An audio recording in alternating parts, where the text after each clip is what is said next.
Lawsuits coming after you can come after your LLC. They can garnish distributions or they can foreclose on your LLC membership. So what's going to happen is you have a lawsuit coming after you, and the judgment for that lawsuit is coming after the assets you hold in your personal name.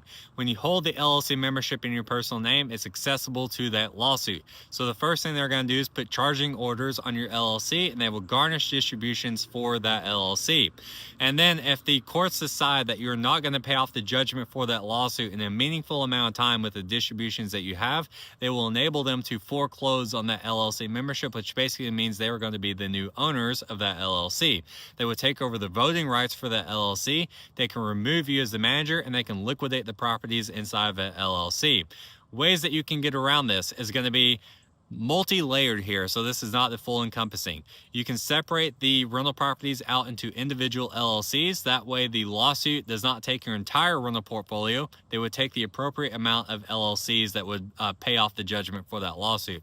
You can put the LLC membership inside of an irrevocable trust that would fully separate the assets out of your name. That way it's inaccessible to the judgment of that lawsuit.